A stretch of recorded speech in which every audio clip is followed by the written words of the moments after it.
Igenekerezo rya 24 ukwezi kwa gitugutu umwaka wa 2018 mu nyubakwa nziza z'ihoteli Kiriri Garden mu gisagara ca Bujumbura, umutambukanyi w'umukuru w'igihugu Nyenicubahiro Reverend Pasteur Denise Nkurunziza niho yakira Bangenzibiwe b'abatambukanyi b'abakuru b'ibihugu vya Zambia na Republika ya Centrafrique.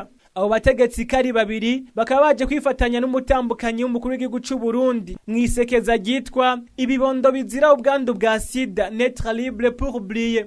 Iryo sekeza naryo rikaba rifise ihangiro ry'uko gushika mu mwaka wa 2030 umugera wa sida wo bari nk'umugani muri Afrika. Kuva kuri basokuru abarundi n'abarundikazi bamye barangwa n'umuco mwiza wo kwakira abantu. Abategetsi bose kari babiri hamwe n'abandi bakenyezi b'indongozi, umutambukanyi w'umukuru w'igihugu Denise Nkurunziza akabaciye batumira mu nyubakwa z'ihoteli Kiriri Garden kugira ashobore kubakira.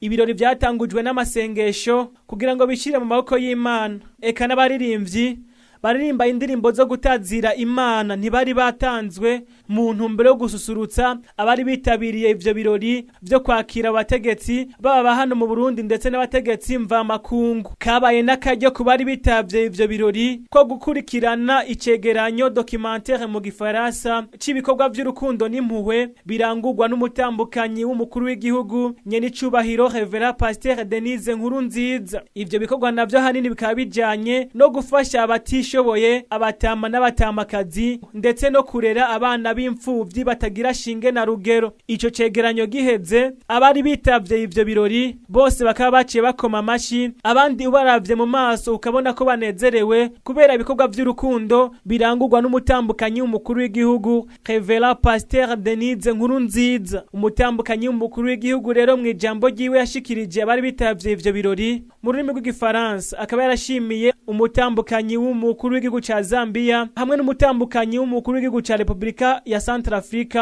kubona baje kwifatanya nawe mu nama mpuzamakungu y'abakenyezi b'indongozi. Akaba yaciye abaha ikaze mu gihugu c'u Burundi, aboneraho no kubaha indamutso yarungikanywe n'umutware wiwe Nyenicubahiro umukuru w'igihugu c'u Burundi. Umutambukanyi w'umukuru w'igihugu Nyenicubahiro Reverend Pasteur Denise Nkurunziza akaba yibukije abo batambukanyi b'abakuru b'ibihugu n'abari ngaho ko inyuma y'ibihe bitoroshe igihugu caciyemwo muri kino gihe amahoro n'umutekano bisasagaye mu gihugu cose. Abari bitavye ivyo birori bakaba baciye basangirira hamwe ibifungurwa n'ibinyobwa ubona bose banezerewe. Ivyo birori kandi bikaba vyaranzwe no kuririmbira ndetse no kwipfuriza isabukuru nziza Pastor Dandovu kuri uwo mugoroba w'igenekerezo rya 24 ukwezi kwa gitugutu umwaka wa 2018 yariko yibuka isabukuru iwe y'amavuko. Abari bitavye ivyo birori nkuko vyari vyatanguye bakaba basozereye bishira mu maboko y'Imana.